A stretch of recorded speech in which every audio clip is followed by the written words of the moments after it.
and Vista Sustainability Initiatives Program at Hawaiʻi and UH-Hilo, the Tropical Conservation Biology and Environmental Science Graduate Program at UH-Hilo, ʻIʻolahaloa Hawaii Lifestyles Program at Hawaiʻi, Kipuka Native Hawaiian Student Center at UH-Hilo, Pacific Internship for Exploring Science PIPES at UH-Hilo, STEM at UH-Hilo, and the Sustainability Committees of UH-Hilo and Hawaiʻi.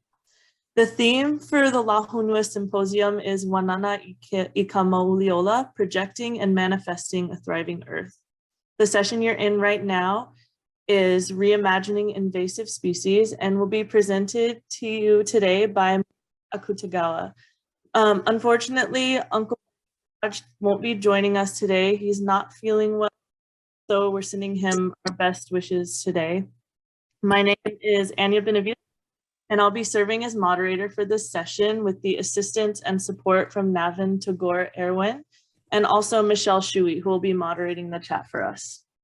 We ask that you try your best to remain in this session until it ends. If you must leave early, that's no problem, but please do so as discreetly as possible. If you have any questions or feedback during the session, feel free to use the chat, and I'll pose them to the presenters at the end of the session. And we're also inviting you to ask questions throughout the session. So please post any questions when you feel compelled to ask them. We want it to be a dialogue, so please ask questions whenever. And we are so privileged and honored to have Auntie Malia with us here today to share with us. And we ask that our audience is attentive and respectful.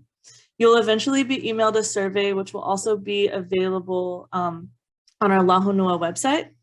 We would love to receive your feedback about your Lahonua experience. And with that, I am going to turn things over to Navin as he's going to share a short introduction on invasive species in Hawaii. Mahalo again for your support for Lahonua. Mahalo, Anya. So before we get started, I'm just going to briefly go over some terminology about canoe, native, and invasive species to help us get a little bit more oriented around the subject matter today. So first is canoe. Canoe species are plants and animals that were brought here millennia ago by Hawaii's ancestral voyagers. These are like subsistence staples like kalo, ulu, tea, maya, pua'a, chickens, and stuff like that. Also plants for la'au purposes as well. So moving on, there's actually two types of native species. There are endemic and indigenous species. So endemic species are species like wili and monk seals that are only found in Hawaii.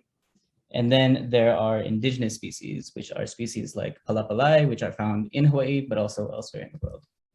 And for the main subject of today's session, we'll be talking about invasives. So invasive species are introduced species that are damaging to the ecosystems they're found in. So these are things like albizia, big canopy trees, halekoa, California grass. Those giant African snails are a good example as well. So with that, I will turn it over to Malia Akutagawa to introduce herself and talk a little bit about her origin story. Malia? Aloha, Navin, Anya, and Michelle. Thank you for inviting me here. So my name is Malia Akutagawa. I come from the island of Molokai. I am an associate professor of law and Hawaiian studies at University of Hawaiʻi at Mānoa. Being born and raised on Molokai, one of the kind of key things of our lifestyle in Molokai is it's very traditional subsistence oriented, and the majority of the population are Native Hawaiian. And so, and the island is very rural, only 7,000 people on the island. So a lot of us grew up living off of the land. I come from a family of hunters and fishermen, and I principally am more of an ocean person, gathering limu with my grandmother and spearing fish along the coastline. We have the longest contiguous reef system, and some of the issues we deal with on the island is We have a lot of siltation on the reefs and in our fish ponds, our ancient fish ponds, from a lot of the ungulates like deer, cattle, goats, and pig. But right now, the most major contributing factor, I believe, is mostly from, past cattle ranching, and today mainly the deer population, which is has exploded on Molokai due to some kind of unsustainable hunting practices, I would say. But being raised on eating deer, goat, and wild pig throughout my life, as well as eating fish and limu and other things from the sea, I have a kind of affinity for both resources, Mauka and Makai. And while the species that we rely on are considered invasive, they were introduced like 150 years ago. They were introduced like in the 1800s. I would say late 1800s, mid to late 1800s. So for us, they have become an integral part of our traditional subsistence lifestyle. So there is sort of some tension on, what do we prioritize in terms of saving our native forests versus ensuring that we have enough meat from the mountain, or is there some kind of sweet spot? So I've dedicated a lot of my, I don't know, maybe the last like 8 years trying to figure it out with my community as the deer population has expanded, and as we look at preserving our native upland forest through conservation fencing. Actually, I've been dealing with it for quite a while, since 1997. I'm from the Kamaloa on the east side, and I was involved as a community member when the first fencing went up in Kamaloa. So that's kind of a rough background about me. Mahalo, Malia, for your background and origin story. I know you kind of got into it already, but could you expand about your relationship with Access Deer specifically, and maybe some of the work that you've been working on these past 8-9 years with them? I could actually show a PowerPoint if you guys want. That kind of describes more deeply the work I did when we're looking at the watershed management project and trying to figure out traditional practices and rights. If you want me to do that. You can share screen. Okay. That'd be great. Thank you.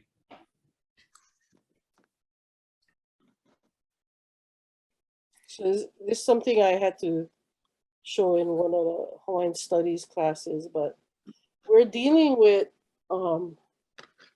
really strong emotions around hunting and conservation. And the initial battles started with the pig snaring that happened, I think was in the 1990s. Nature Conservancy, which is our principal conservation organization on Molokai, they're putting up snares in areas where hunters, kind of more remote areas where hunters have difficulty reaching without, having hunting cabins, or they can stay overnight and climb some more, or just areas that are really precarious, yeah. But what was happening with the snaring was Nature Conservancy wasn't monitoring their snares, and so a lot of the animals died and the meat was being wasted, and sometimes they were they contaminated the streams, their bodies. And so there was a group called I think Pono, and they were advocating for Pono hunting, and that Nature Conservancy work with hunters. It got kind of bad to the point where the hunters contacted PETA, People for the Ethical Treatment of Animals, and then it became kind of a national like embarrassment for Nature Conservancy. Uncle Walter Riddy, he was kind of leading this group, and he's a staunch Native Hawaiian activist, and so he kind of put a spotlight on this issue, and PETA put a big ad, like a poster board, giant poster board thing showing this pig, that mother pig that was snared, and she was pregnant and all her fetuses were aborted, and they took a bag full of the bones of pigs that were strewn throughout the landscape in the North Valley of Pelekunu. And they put this giant poster board of the picture on, I think in New York, on Macy's shopping mall, and strewn the pig bones all over the sidewalk and put a caption saying the Nature Conservancy. So that's how bad it was. This is pre-internet days, so you can't find this picture, but it began to kind of change the behavior of Nature Conservancy to work more closely with community. And so they started with this East Molokai Watershed Partnership in Kamalo, where I'm from. Kamalo is kind of like, just to kind of give you, so this is the east coast of Molokai. This is Kamalo. This is the big Kiha or Mo'o, the large lizard mountain. And so they fenced these areas up here to protect the native upland forests, yeah, and hired Molokai, Native Hawaiian and local men to erect a fence line. This area is really, really steep. So this kind of shows you like the outline of the fence. And then this is below the fence line. So you can see all this area is really degraded. And then this part is the native forest that was saved. And it was actually a pretty good partnership. It involved people from Kamalo area, including my uncle and myself. And they partnered with the community to do community hunts. There were also, the major landowners were Kamehameha Schools and Kapuale Ranch. And so they allowed our hunters to go on their lands and hunt to bring the population down. At the time, the goats were the most prevalent in this area. Now the goats numbers have declined, and now it's more deer. But I spoke to a hunter who is Daniel, I forget his last name, but he's the vice president. Any more lemon into the house. The vice president of the. Read your cereal boxes and your crackers. And he was part of the fencing. He was part of the fencing crew. And he says, he was glad to be part of that initiative. So you have hunters here who are also supporting the fence line. But then the controversy arose when Nature Conservancy in 2014 proposed to fence almost the entire east end. And so there were concerns like, okay, what does this mean for our hunters? Will they have access? And so a lot of hunters, they're poachers because it's hard to get any private landowner to give people permission to hunt.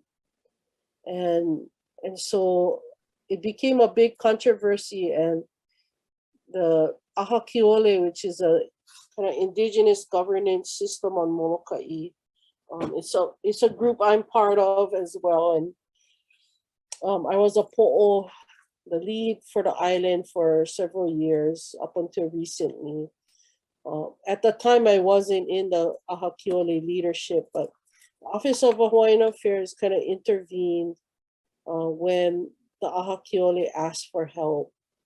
And then Office of Hawaiian Affairs contacted me being from Molokai.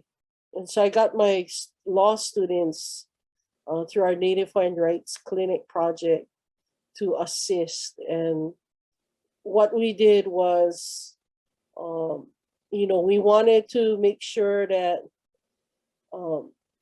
we were able to document traditional and customary Hawaiian rights.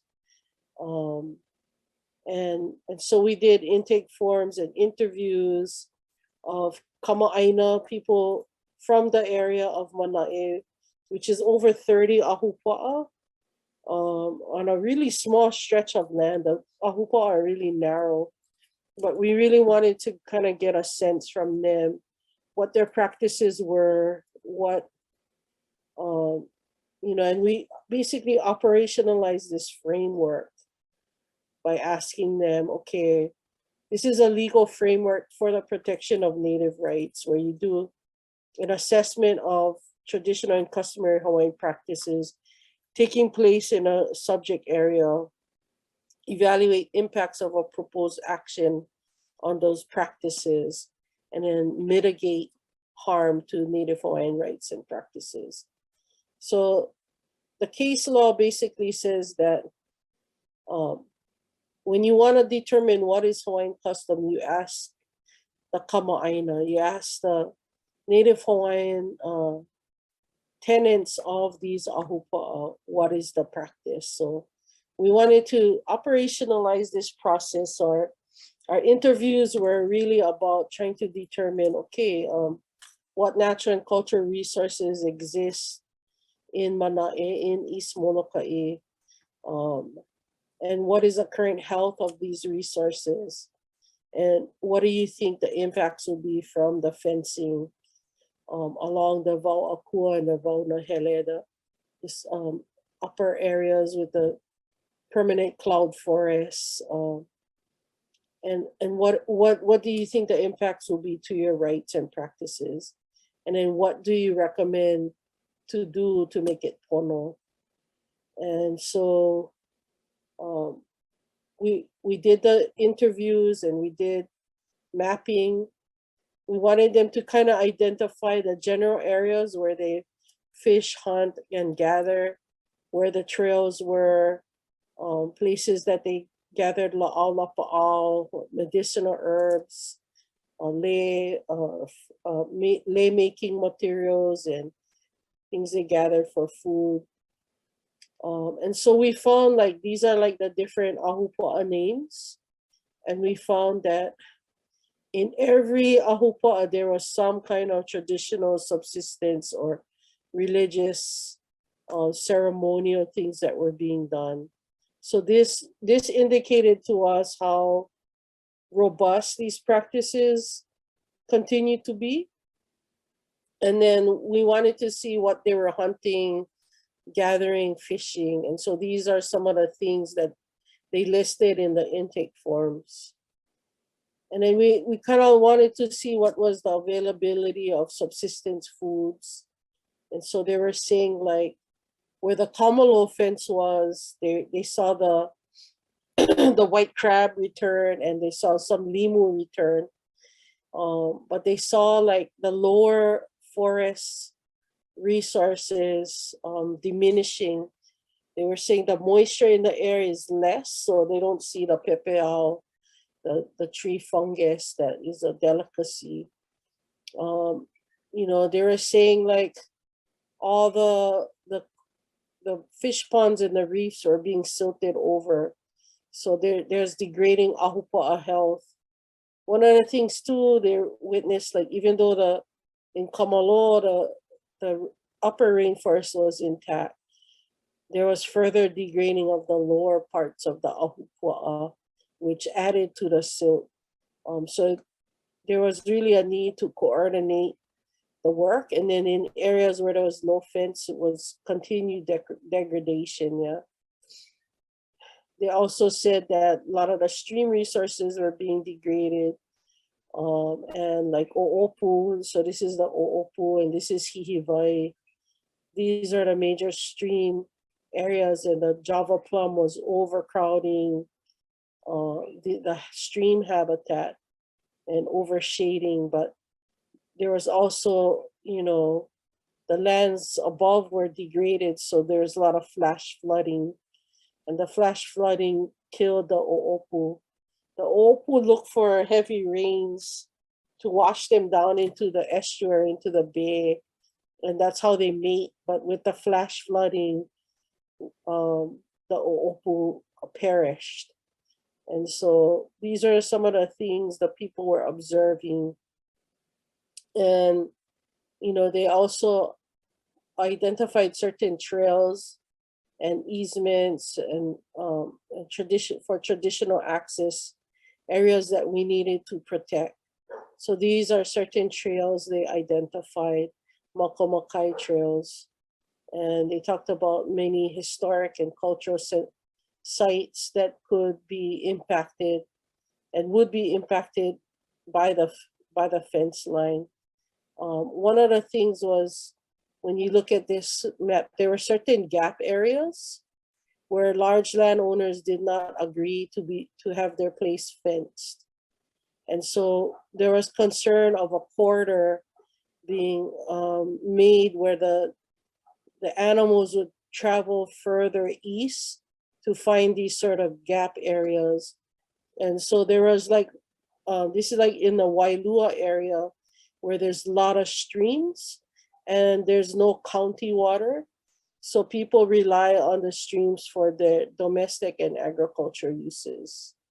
And then this is another area where the fence wasn't gonna be.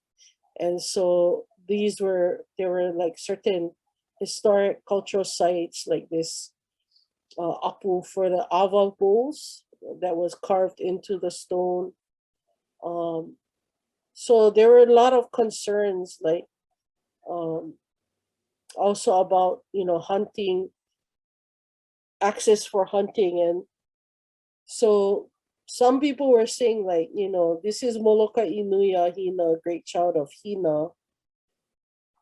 Are we saying we're okay about letting this great child of Hina die by too much ungulates on the land? Or, you know, are we gonna give priority to hunting? And so we had to kind of balance these things and figure out what to do, yeah? And we tried to see, is there like common ground? And so we wanted to try and find what is this sweet spot, yeah? And so, you know, we wanted to figure out how do we address these internal conflicts. And these are Native Hawaiians having, you know, good mana'o from both sides, yeah? Some were saying, we gotta lower the fence to protect the lower rainforest. I mean, the lower forests, the vaula'au. And then you had hunters that were being arrested, you know, and they're saying, all my life I've been jumping over fences to hunt and feed my family. I don't like seeing any more fences. And so what happened? We basically found, like, okay, there was some kind of common ground. One, people agreed something needed to be done. Some said, hey, fencing is a tool, but not the only tool. We should adopt, you know, smaller fencing units, build what we can manage, and adjust our management approach over time as we learn from management in these smaller fencing units. And we talked about how we can integrate the community more in the restoration work and the management, and where hunters can actually be part of the solution, you know. So one of the things Nature Conservancy provided was step overs on these fences, along the fence line for people to hunt. And there was also talk about having hunting cabins, especially when, you know, it's a long walk and you gotta stay overnight, and utilize these hunting cabins also for conservation workers. And then there was also this mana'o from the hunters that a lot of the younger hunters are just have buck fever. They only want to hunt for the big racks and what was happening, and they were wasting the meat. So there is an indication of an erosion of Hawaiian cultural values where, you know, you basically don't waste meat, you eat what you can get, you're not about getting the prize buck, you're about getting meat.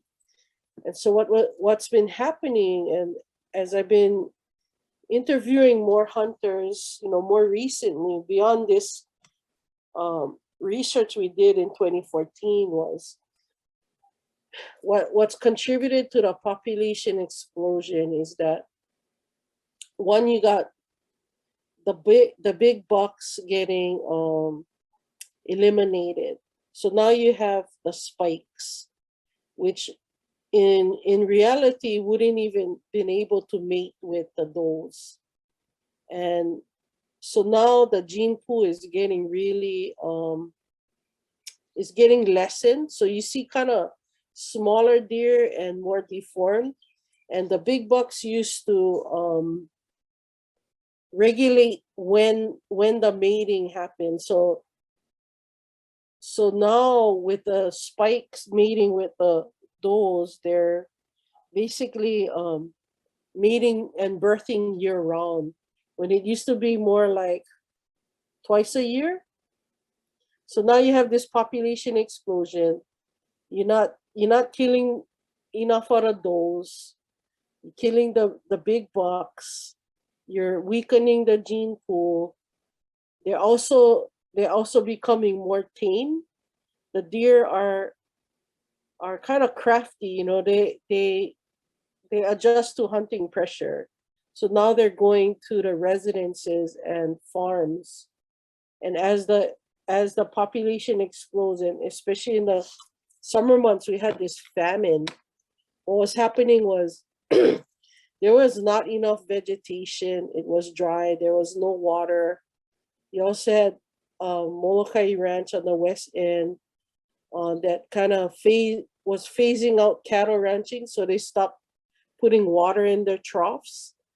So then there was a big die-off of deer on the west end. And what happened was they became so emaciated, and the stench was, you could smell the stench of dead, rotting deer carcasses. And they were coming to the road. They're even going to the open sewage water ponds at on the west end where Molokai Ranch is located, and they were drinking the sewage water. They were going to residences. They're in the middle of towns and homes, eating the grass, eating every little piece of vegetation they could find, including plants that were poisonous to them. They began to eat that. And some of them would just come up to you and just, with their eyes, be begging you to just kill them. And then the does were aborting their fetuses or birthing their deer and then abandoning them. It got to the point where like the deer were like going under Mauna Loa Elementary School, dying there. And Molokai Ranch didn't do anything to retrieve these animals. And then blue flies started to show up and became a public health crisis. And then, you know, none of the government agencies did anything. They just said, turn off the lights, and then the blue flies won't come into the classroom. It was pretty bad. And around that time I got involved. But before I go into that, some of the things that we talked about, which actually became integrated later, was creating like a Molokai hunting club. And this was Justin Luafalemana. He's the president of the Molokai hunting club. We interviewed him and he said, you know, let hunters be part of the solution. The problems that we have is we get a hard time going onto private lands. We have to do outlaw, we have to poach. So why not form a hui of hunters, get liability insurance, and try and work with these private landowners. And so he began to do that work and form a Molokai hunting club. And when this deer crisis occurred, the numbers of people joining the hunting club increased so much. So there's over 200 hunters that are part of this hunting club. And they first started to work with Pu'uhuku Ranch on the east side because their cattle ranching was getting compromised. All their vegetation was getting eaten down. And there's also prime forest land above Pu'uhuku Ranch that was being attacked. And so they asked the Molokai Hunting Club to get involved. And so they made a really positive dent in lowering the deer population there. And what they do is they share the meat with the community, and they do a lot of community service projects. So they really do a good job. One of the things, you know, as we were looking at traditional and customary practices, it was really like one of the recommendations was to have those smaller fencing units, and that each ahupua'a would manage their own. And they kind of use this analogy of of a way of fishing, which is like, so this is you gotta think of the ave of the he'e, the legs of the octopus, as a net, yeah, that extends out. And then where the head is, or the po'o is where you cinch the net. So you pai the fish into the net, and then you chase them into this circle here, and then you cinch the net. And so we're talking about, okay, we could organize community hunts in this way. One of the recommendations from a hunter was to lay like cargo net, like to put spikes, and then on the hunting day we lay cargo net in the shape of this he'e, and the hunters could drive the deer into the net, and then each ahupa would malama their resource on, you know, as part of their responsibility. Yeah?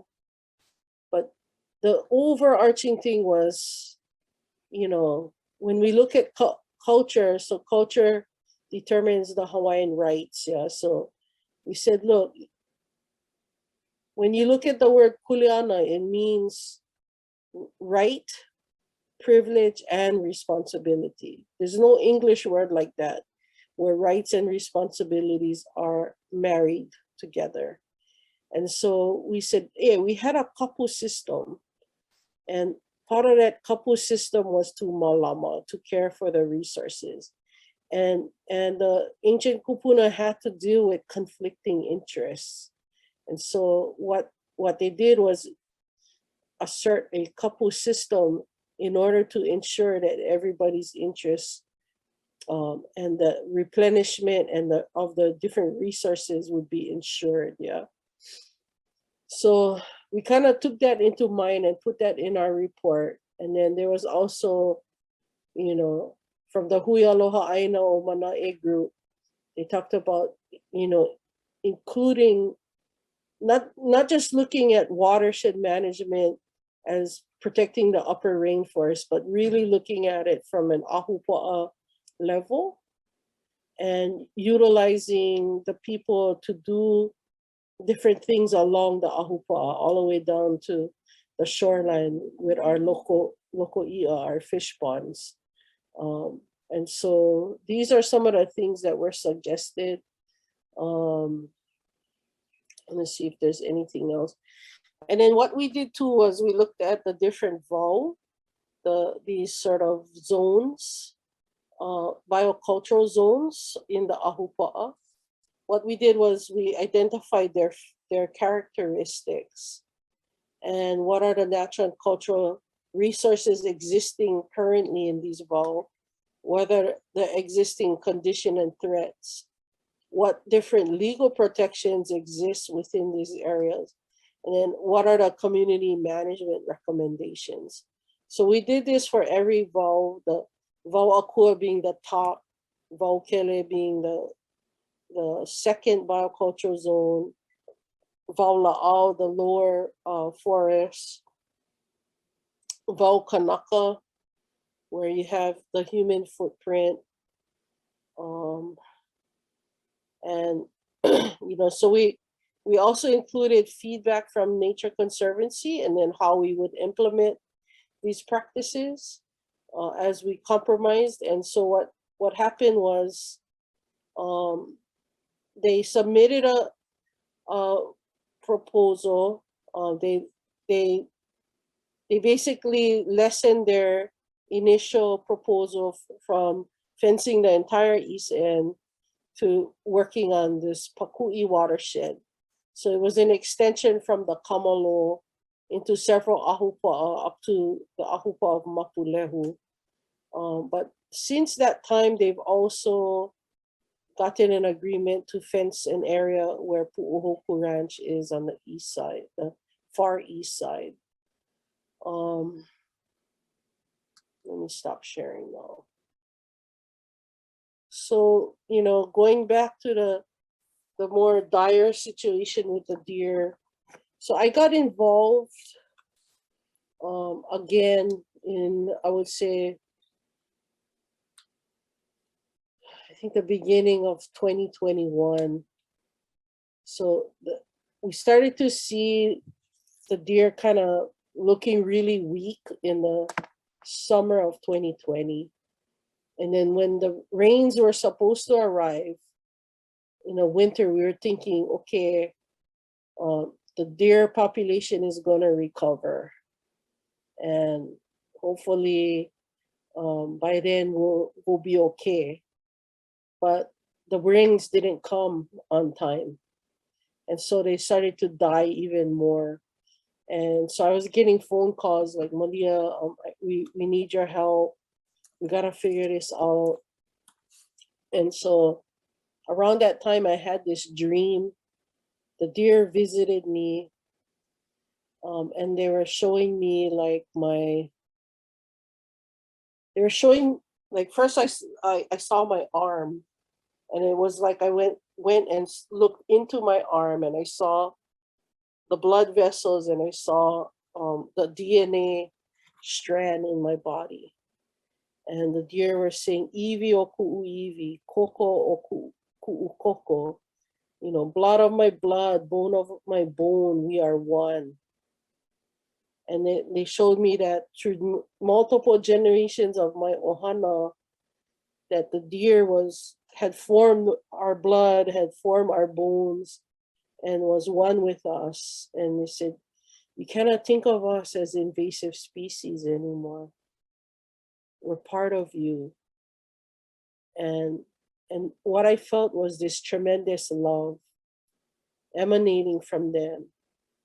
And they were telling me, your fears are true.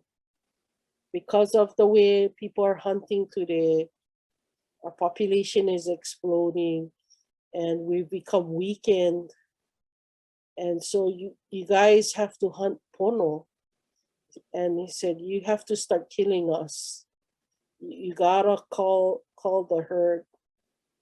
And it's like, you think it's bad for us, but if you do nothing, the rains are gonna come. They said, we're giving you like 2 months to figure this out. In 2 months, the rain is gonna come. If you do nothing, our bodies will be washed into into these erosion gullies, into the waters. The healthy deer, what you think is the healthy deer, are gonna drink that water, they're gonna get sick. And then you guys are gonna hunt us and you're gonna get sick too. And then our bodies are gonna wash into the ocean and it's gonna make the fish sick. And so you gotta do something. And they just said, kill us, you gotta kill us. And then they showed me like, so I'm part of this group, ʻāina Law. I help to represent these Native Hawaiian women who had been prosecuted under the Marine Mammal Protection Act for performing a burial rite of a deceased whale at sea. The federal agency claimed that they violated the Marine Mammal Protection Act by taking and transporting this whale. And so my clinic had assisted these women in their defense. And we talked about, they explained to us that the whale are kino lau of the ocean god Kanaloa. And that what they had to do was return this Kanaloa to Po, to eternity, by performing this burial rite at sea. And so, you know, without going too much into the case, in the end, the federal agency dropped the case when the Department of Commerce, which is the entity that kind of oversees NOAA, the federal agency that enforces the Marine Mammal Protection Act, when on appeal, basically utilizing the arguments from my Native Hawaiian rights clinic, the Department of Commerce agreed that there were certain Native Hawaiian rights and religious rights that needed to be factored into the decision. So NOAA decided to just drop the case.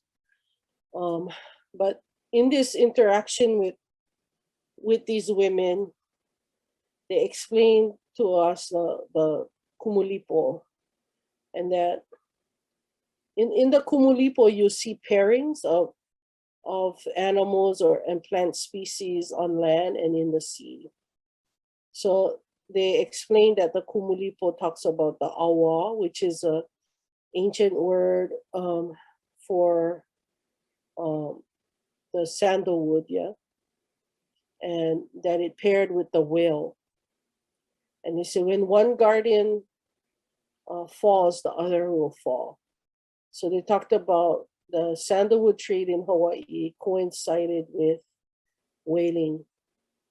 And we talked about how the whales, especially the humpback whales, they're the ones that sing the songs of creation. So they hold the creation codes. And they also sing the songs of the migrations of the Polynesian peoples. And so, you know, they hold a lot of importance in the Hawaiian culture and then our traditional and religious practices. And so they were saying like, Kanaloa brings light into the world, but with the whaling, they use the whale oil to bring industrially light into the world. So it's a lessening or a kind of desecration or corrupting of the understanding of the role of the whales, yeah. And you know, the sandalwood is what protects the whole ahupua'a and the rainforest. You know, it continues to bring that abundance, yeah. And the whales themselves are part of creation. When you look at it scientifically, they create these like oases of abundance at the bottom of the sea as they decompose, yeah, when their bodies fall. And then they're also seen as important in the issue of, you know, carbon sequestration even. And they bring nutrients from the bottom of the sea to the surface, which feeds a lot of the phytoplankton. In Hawaiian understanding, their hupo, their snot basically house the ohua, the baby manini. So the manini fish lay their eggs in the hupo, and then when the hupo reaches the shoreline and these tide pools, when the ohua, the eggs hatch and break open, and you see that real translucent manini. So there's a lot of these ecosystem things that are happening that show like whales are a major part of creation. Yeah. So going back to the deer were telling me, well, actually, another thing these women told us is that the kumulipo is not static. It's not an origin chant that was chanted a long time ago, but creation continues to unfold, and we are responsible to haku that mele, to continue to compose that mele, that song. Mele ko iho nua. And so the deer were reminding me of that when they said iwi o ku'u iwi, koko o ku'u koko. Bone of my bone, blood of my blood, we are one. They're saying we're part now of your creation story, at least on Molokai. And so you have kuleana to malama, your responsibility to care for us. And now we are showing you that we are connected to the papa, to the foundation within the kumulipo, which is the ako, the coral polyp. Because they say you've been bifurcating your analysis on this. You're like, oh, the deer causing silt into the ocean, killing the reefs. Like one has to die in order for the other to live. And you say, no, if you take care of us, if you manage us properly, the reef will live. We are intertwined, we are paired. And this is what you have to haku into the mele, at least for Molokai. So with that, I'll just kind of leave it up for questions or comments. Mahalo. Thank you for sharing everything with us. That was a really amazing presentation, and like the research. I don't know if anyone had a chance to look at the last session, but that brings a whole new element to it. And we've had some action in the chat so far, but does anyone have any questions specifically for Auntie Malia? Yeah, I have a question. Can you hear me? Yes. Yep, go ahead. Oh, okay. Yeah, I guess like this for the island of Hawaii with the ungulates and rods spreading. There's they're showing a lot of evidence that the ungulates spread rods. So how would you kind of compensate or deal with the declining numbers of ohia forests with the ungulate populations here on the island of Hawaii? Okay. I can't really speak to Hawaii, but I'll just speak generally, or how I've been thinking about it on Molokai, because we want to reforest. Luckily, our trees have been resistant to rod, but it's really about determining what is the appropriate uses, yeah, in certain biocultural zones. So like when I showed you guys the different vowel and what was the appropriate use in each vowel, I think it's managing where these ungulates travel, yeah. And they shouldn't be roaming where the ohia lehua is, definitely not in that area. We're finding stuff like So I was interviewing some guys at the Nature Conservancy just a few weeks ago, and they manage like the sand dune ecosystem, and you got a lot of beautiful coastal native plants. And one of the things they're trying to manage is the deer, because the deer will in their poop is kiawe seedlings growing from their poop, because they eat the pods, yeah. So they're trying to just control the kiawe, so that and then hunt out the deer and put fencing up, so that this kiawe doesn't proliferate throughout the sand dune ecosystem. So, certain of these ungulates may be pooping certain things that is affecting the ohia lehua. But I haven't done research on that to know that for sure. But if that's what you're seeing, I'm just gonna go by your word. But there's certain things that you have to maybe determine different zones for. So like, I've been thinking about this on Molokai, like I've been researching like Alan Savory's work on holistic management. So what Alan does is he's originally from Africa, and so he studied the behavior of the animals across the African savanna and their migration pattern. And he said they're always moving quickly. They'll run because they got predators going after them. So they're running through the land quickly, and their hooves actually aerate the soil. And then when they defecate, it provides nutrients in the soil. But it's high density and very quick movement.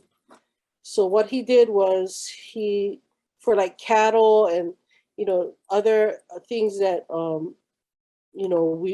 people raise livestock that are raised commercially, he created this system called holistic management that mimics that, where it's not you get a big piece of land and they're roaming all over that land. It's more like providing intensified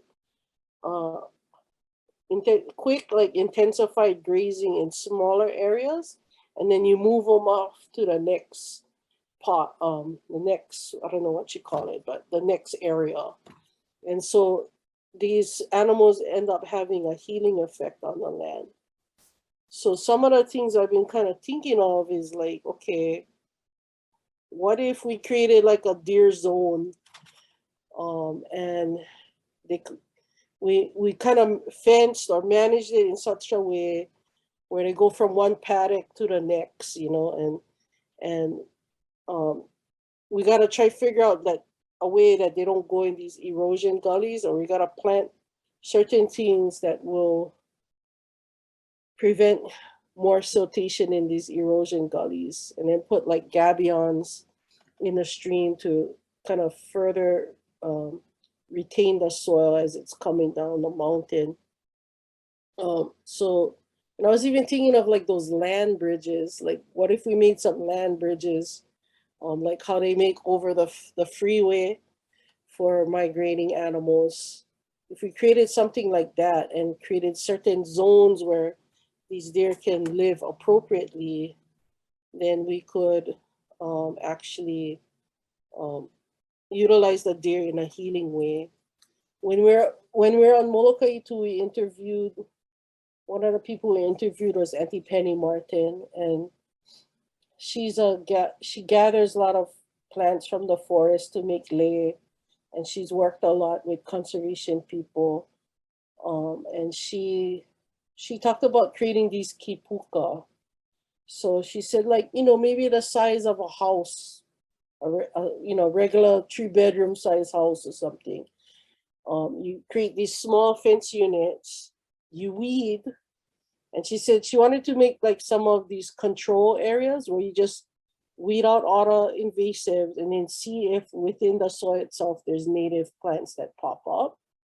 And these kipuka would serve as the seed bank. Other kipuka, we would just plant native plants in that area and have it along different vau. So people get ma'a, you know, they get used to seeing these little kipuka and falling in love again and creating that pilina, that relationship, yeah, with these native plants, and have the deer go around them. And then when we're ready to open up these seed banks more, open up these kipuka, we can use that as the kipuka as the seed bank for further growth and proliferation. So one of the things that kind of impacted the way that I was thinking about this was, every day I would be driving to work from Manai, from East End. It's like a 30-minute drive to Kamakani town. And I would always see the fish ponds along the salt shore as I was passing, and always looking at the silt in the water and feeling really hopeless. And so I was like constantly going, oh, what can we do, you know? And I think the kupuna took pity on me after years of asking this question. And so there was this sort of like, I had this real aha epiphany kind of moment. So I was passing down this stretch. We call it Hannah Myers because Hannah Meyer used to live there, but the real place is called, I think, Ke'oniku'ino. And there's a fish pond in front of there, but you can't tell because the mangroves is like a jungle and it's totally covered that pond. But when I crest that hill of Ke'oniku'ino, I always slow down because I know deer herds are gonna cross. And so I was like in my reverie of what can I do to save the reefs and the fish pond, but still have deer, you know. So then all of a sudden, there are certain things, it's like in a split second, I had 3 different things happen to me. So first was, I was studying permaculture and I was remembering this video of this renowned permaculturalist, Jeff Lawton. And he was talking about how to make a chicken tractor. And he's like, what are the needs of a chicken? And he's like, oh, the chicken needs a place to roost, a chicken needs other chickens, a chicken needs a place to scratch, and what are our needs of the chicken? Oh, we need a chicken for meat, for eggs, for the feathers. So how can we fulfill the needs of the people and the chicken at the same time? So then he talked about this chicken tractor, like, okay, if you create this mobile chicken coop and you let the chicken scratch and you make a roost in your mobile chicken coop, they're gonna clear the soil for you. They're gonna fertilize it. They're gonna eat the fruit fly larvae, and so now you're gonna have fruits without getting stung by fruit flies. And then, they're happy because they got they're hanging with other chickens, and they're roosting and they're safe from predators. And then you just move the chicken tractor to the next spot, and then you plant where they were just before. So then my kupuna was, my ancestors were telling me, was this was the methodology they used in the creation of ancient fish ponds. They said, okay, we see a problem here. The problem is our population is growing. And if we continue to just, pound the reef and the open ocean, we're going to run out of fish. So what do we need to do?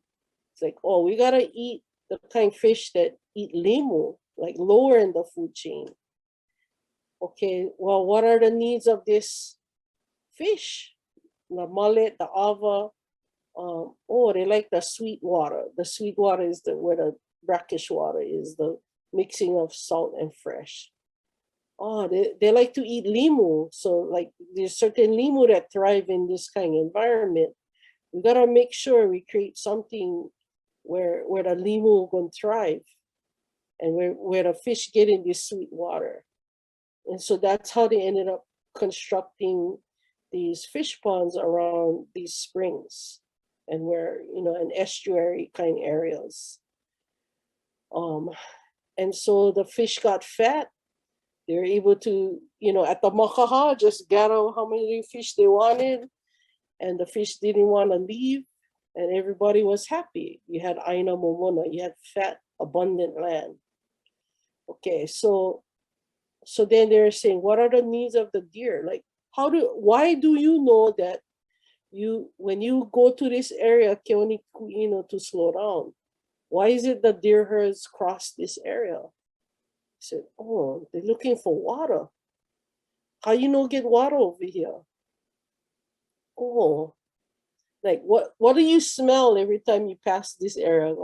I smell like this sulfur or stink fart smell. Why does it smell like that?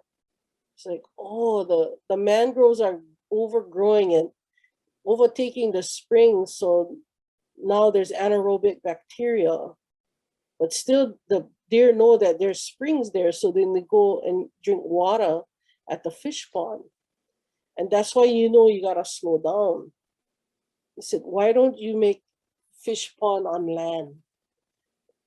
Figure out what are the needs of the deer, provide this oasis for them with their favorite foods and water, and they're never gonna like leave. They're just gonna stay in that area, and then you rotate them, and then you can begin to reforest in the more sensitive areas. So when the deer visited me in my dream, they said, you were given the answer and you did nothing. It's time you do something.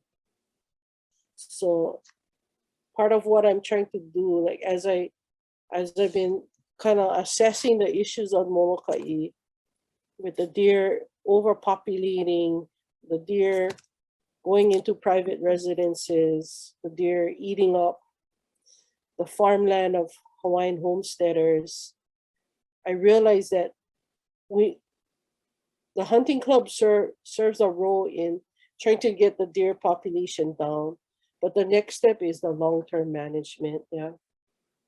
And so this kind of deer oasis, deer preservation zone, I don't know what you call it. I gotta figure out how to do that. And so one of the things we're working on as a community is a purchase of Molokai Ranch, which is 1/3 of the island, 55,000 acres. It's the west side where we have the major deer problem, but it's actually proliferating throughout our entire island. We're also working on a climate change action plan, and we're finding with our sea level rise maps that most of Kamakani town, which is our principal place of business, and a lot of the East End residences, which are along the coastline. Like the east side is kind of like Hauula, Punalu'u, Laie, where it's like narrow road along the coastline, and the mountain is like right there. That's how East End looks like. So all our roads, all our houses gonna be inundated. So we have to plan retreat, and we have to heal this land on the west end that has been degraded. And we gotta figure out, you know, how we're gonna better manage the deer so we can replant, reforest, and we grow things also in the Vaula'au, not just in the Vau'akua and the Vaunahele.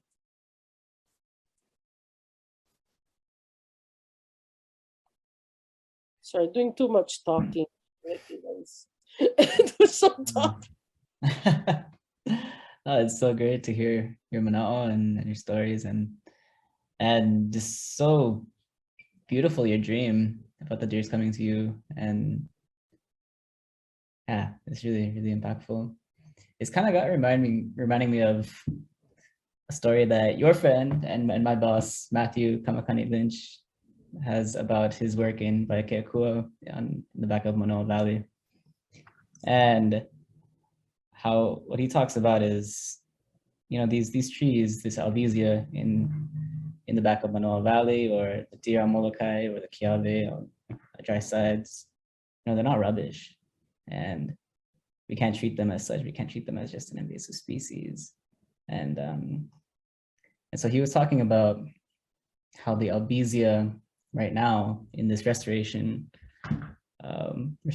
project in the back of Manoa Valley is now providing this kind of shade for the new koa and ulu and all these canoe plants growing under the shade. And so they're using this kind of guardian of this forest. And it's really got me reminding of, like, you know, how do we approach these things, and how do we value these species that are here and they're here to stay, and how do we manage them in a way that it benefits both our land and our communities. So I really, really appreciate all the manao you're sharing here today, and how it's applicable to so many different species. Yeah, I'm glad you brought up the work of Matt, who's my dear friend and person that I, you know, dream big with on a lot of different things. And he's helping us also on looking at ways we can purchase and own Molokai ranch.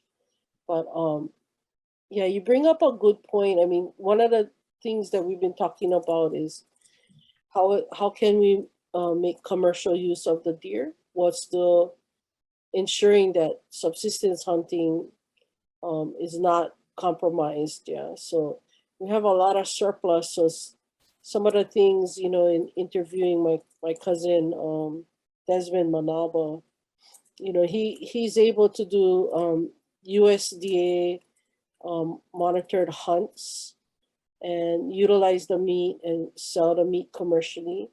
And he also does, he also makes dog food out of the deer meat. I know there's a new business forming, I forget the name, but this person knows how to kind of work with the hides of the deer, and she wants to make clothing out of it and different products out of that. You know, and talking to Justin Nuafalemana with the hunting club, he said he wants to be able to utilize the deer commercially as well for food. And he talks about, I forget that person's name, but on Maui they have some commercial like use of the deer, and I think that it's principally for selling venison. And if any of you guys ever ate axis deer, oh my god, the meat is so like sweet, it's so good. To me, it's better than beef. I was raised on that, like that's my meat of preference, to be honest. But yeah, I think there would be a demand for venison, so long as it doesn't become so commodified that people cannot hunt subsistence. Yeah, that's something we need to kind of monitor. But there are ways to utilize the deer.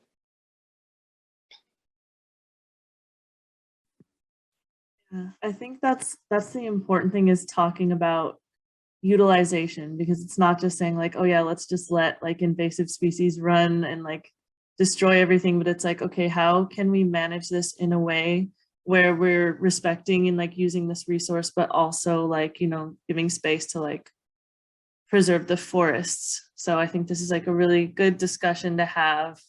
I think it's a huge discussion, and I really appreciate you coming today to share your mana'o on the deer. We're getting to 4:15. So if you have any final questions, please feel free to throw them in the chat. But I want to honor everyone's time and thank you all for coming on a Friday afternoon. But yeah, if anyone has any last questions, please. I just saw I'm looking through the chat, and they was talking about the dispose of carcasses. So what we did do was Molokai Ranch created a pit, and the Molokai Hunting Club and the Bow Hunters Club, they ended up, you know, depositing the carcasses in these pits. And then the county also created a pit on Hawaiian homelands. So yeah, we were able to kind of, you know, deal with the decomposing carcasses. So want to make sure you guys know we did something about that. Yeah. Yeah, I don't know if there's any other questions, but mahalo, you folks.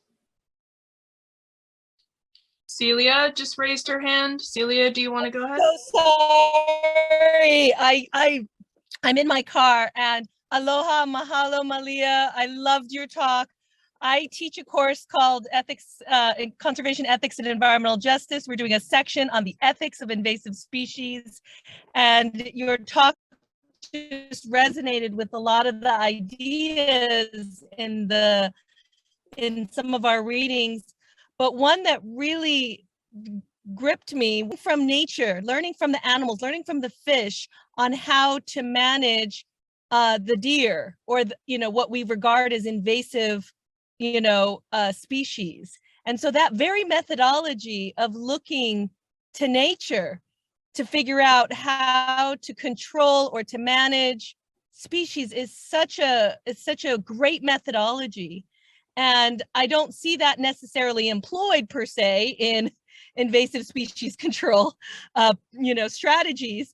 And I'm wondering if those kinds of things can be, employed within agency work, or at least bringing in that biocultural, ecological work of learning from animals to learn how to control native species, right? Because that transformation of the species from being invasive to being part of your blood, the kin, everything is huge. And that transformation is something that, I'm just wondering if these kinds of methods, do you think could be employed within agency work? I think it could. I don't know if there's political will to do so, but some of the other work that I've been doing is through the Ahakiole Ahamoku system. So it's a law that passed in 2007 and was further expanded in 2012 to basically house this advisory committee within the State Department of Land and Natural Resources. And it was birthed from the principles of the ancient Ahakiole that created the Ahupua'a system. And it's predicated on utilizing place-based native knowledge to guide resource management in Hawaii. And while it's been there's a lot of political things happening on that forefront, and it's not being utilized in a way that I think is proper. Really, the Ahamoku Advisory Committee has become a rubber stamp for DLNR's actions instead of truly an advisory body. That's my opinion. One of the things me and some of my law students did was we helped to draft rules of practice and procedure for the Ahamoku based on indigenous knowledge and methodologies. And we included things like the vow, and we included things like the ancient principles and ethics of the Ahakiole, which is to manage certain resource realms along a decision-making matrix that basically says to look at the existing problem in terms of, to look at the solution to the problem in terms of its benefits to present generations, impact also to future generations, and whether it's incorporating, ancient wisdom.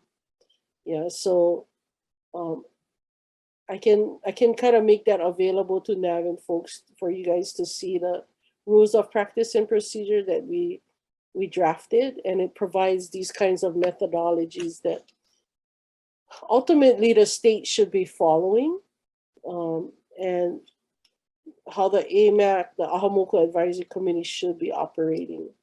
So it's on the books, but whether they use it or not is really the issue. And hopefully one day things will be less corrupt and we'll be actually utilizing these methodologies on the regular. Would you mind sharing it maybe with Michelle, and she could pass it on to people? I would love to I learn can- more about those guides and principles. Yeah, in fact, I can just try put them in the chat now. Oh, great. Hamoku. It seems like part of this is also about not only looking at new ways of seeing nature and species, but also the words that we use when we call things invasive when they're actually not. Some things are just non-native, but don't actually cause detrimental effects, right? I mean, Celia, you know this, very, very, very small percentage of species that are non-native actually become invasive in the way that we define the word.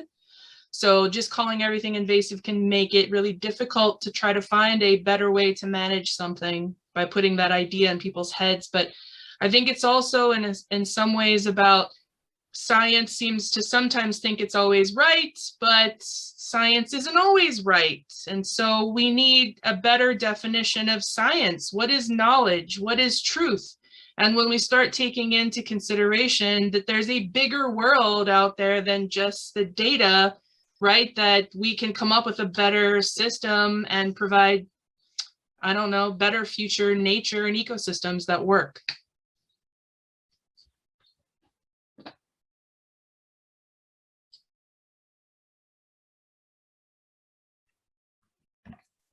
Thank you, Michelle. And we are well over time now. So I just want to be considerate to everyone's time, and we'll probably come to a close now. So huge mahalo to Malia and to all of you for coming out and listening to her mana'o, and for all the great questions. Really, really excited that we did this today and grateful. So Anya, do you want to say any closing words? Yeah, just thank you so much, everyone, for coming. Thank you, Navin, Michelle, Shui, for organizing all of this. Thank you so much, Auntie Malia. And please feel free to join any of our coming virtual sessions or our in-person huaka'i for the rest of the month. We really hope to see you there. And yeah, if you have any questions about anything, you can email me or Michelle. And mahalo again to everyone for coming.